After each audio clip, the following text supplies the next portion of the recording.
Hi everyone, my name is Stuart Burns and I'm a postdoctoral associate in the Department of Chemistry at UCalgary. Today I'm going to discuss stereographic projections for crystallographic point groups. For those of you enrolled in the Chem 629.6 Crystallography and XRD course, this screencast will make up part of a flipped lesson, which means you'll have a chance to practice drawing these stereograms in class at a later date. By the end of this tutorial, you should be able to identify simple symmetry operations, explain why stereographic projections are used, and draw stereograms based on the symmetry elements present in each point group. First of all, let's quickly review why symmetry is important in crystallography, and more broadly in material science, solid-state physics, and in inorganic chemistry. Newman's principle states the symmetry of any physical property of a crystal must include the symmetry elements of the point group of that crystal. To rephrase, if the structure is invariant under a given symmetry operation, so are the properties of that crystal. So symmetry tells us how we should expect crystals to behave. If you'd like to read further into the relationships between crystal structure and functional properties, I highly recommend this textbook, Properties of Materials, by R.E. Newnham. Chapter 3 of this textbook is especially helpful when studying point groups and stereographic projections. Another quick reminder, what is a crystal? A crystal is an arrangement of atoms which periodically repeats in all three dimensions. But a more formal definition is a crystal is a convolution of a lattice and a motif. Now, a lattice is an infinite array of points repeated periodically through space. Each point is indistinguishable from all of the other points. A motif, or a basis, is the element of the structure which is associated with each lattice point, repeating over three dimensions to create the crystal.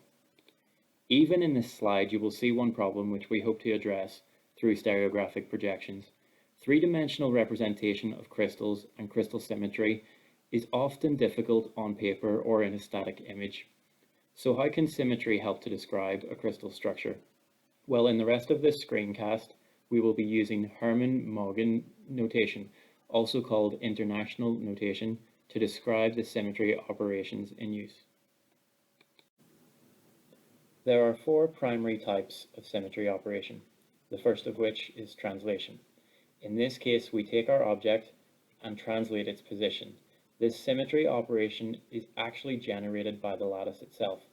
However, as implied by the name, point groups only account for one of the repeated points in the lattice, and therefore we can ignore translational symmetry. The second type of operation is mirror symmetry, in which a two-dimensional plane changes the sign of one coordinate of our object.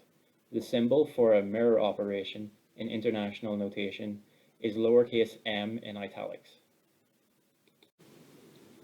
Next, we have rotational symmetry, in which our object rotates around a one-dimensional axis and two of its three coordinates change sign. The symbol to represent a rotation is a number n, where the angle of rotation is equal to 360 divided by n degrees. And finally, we have inversion symmetry, which is given by a zero-dimensional point and changes the sign of all three of the object's coordinates. This operation is also referred to as a roto-inversion, as it is often accompanied with rotational symmetry. And as such, the symbol to describe it is n bar, where there is firstly a rotation of 360 divided by n degrees, followed by an inversion through the center of symmetry. A quick note about the values of n. For close packing of a crystal with no gaps in the structure, we can only use rotations of 2, 3, 4, or 6-fold symmetry. So if we combine a lot of different symmetry operators in a group and compare how the object changes under these operations, there are only 32 possible groupings which are unique, and which also result in the object returning to its original state in a finite number of steps. This is referred to as self-consistency, and the 32 groups are referred to as point groups, as shown in this table. Hopefully by this stage, you're familiar with the 7 types of crystal systems. which are given in the leftmost column. The point groups here are placed in the table based on which symmetry operations they contain.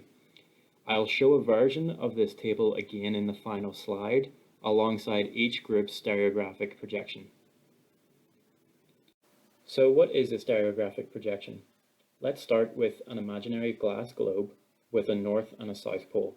We place our crystal in the center of this globe and it acts as our point of origin. We then take any crystallographic direction and project it to the edge of our globe.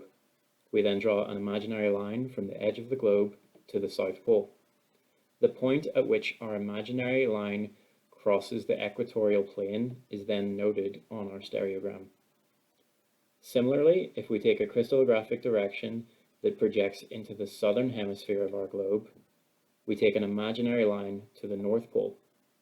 Here, the point on our stereogram is presented by a circle instead of a dot. The equatorial plane itself is our stereogram, which can be drawn in 2 dimensions as such, where points in the northern hemisphere are shown by dots and points in the southern hemisphere are shown by open circles. So how do we represent symmetry elements on a stereogram? Here we can see the symbols for our rotational elements, which, by the way, are named dyads, triads, tetrads, and hexads. Roto-inversions are represented by these symbols. Mirror planes are shown as lines in bold, while a mirror plane parallel to the equatorial plane is given by a bold circumference. /M represents a mirror plane perpendicular to the axis of rotation given earlier in the point group. So why is a stereographic projection helpful?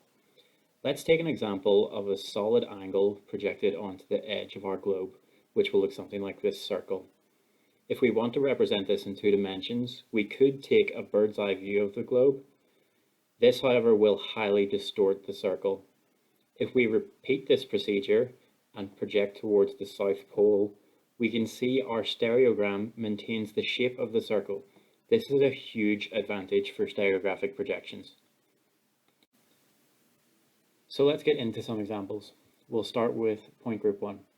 We take an arbitrary point in our stereogram, and as you might suspect, we do nothing. This is a rotation of 1, or the identity operator as it's also known. If we take a roto-inversion, 1 bar, we can see our arbitrary point in the northern hemisphere is now inverted through the center of the globe, resulting in a point in the southern hemisphere here. These are the triclinic point groups, which have the lowest symmetry. Next, we take group 2, where our point is rotated through 180 degrees around our axis of rotation. Now, if we try a roto-inversion, 2 bar, we can see how the point would first invert through the center of the globe, creating a southern hemisphere point here, but then would also be rotated back to the same location in the stereogram, which results in this point.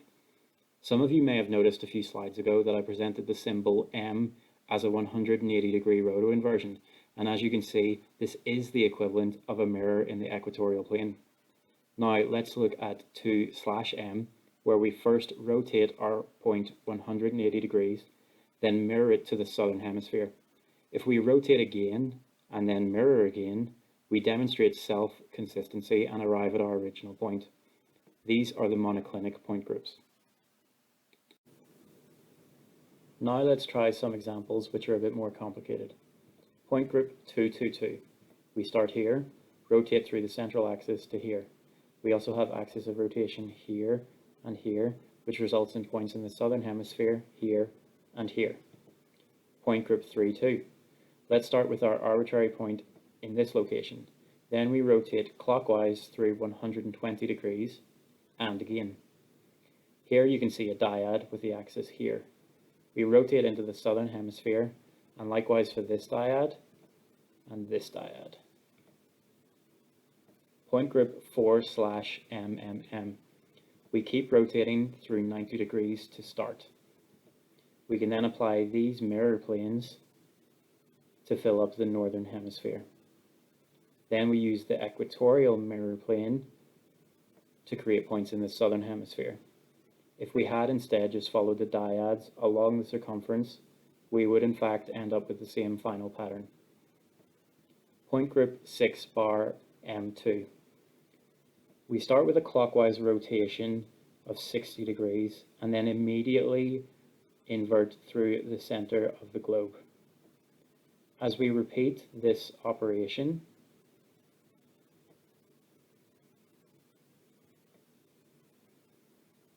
we're going to end up back in our original spot.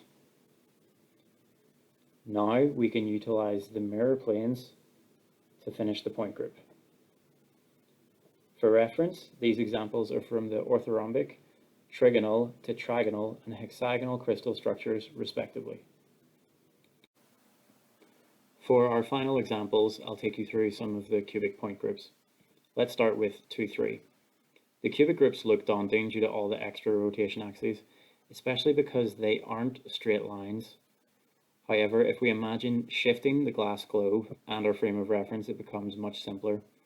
We'll start at this location and use the triad here, and we'll only consider the segments surrounding the rotation axis, as if this section were at the center of the stereogram.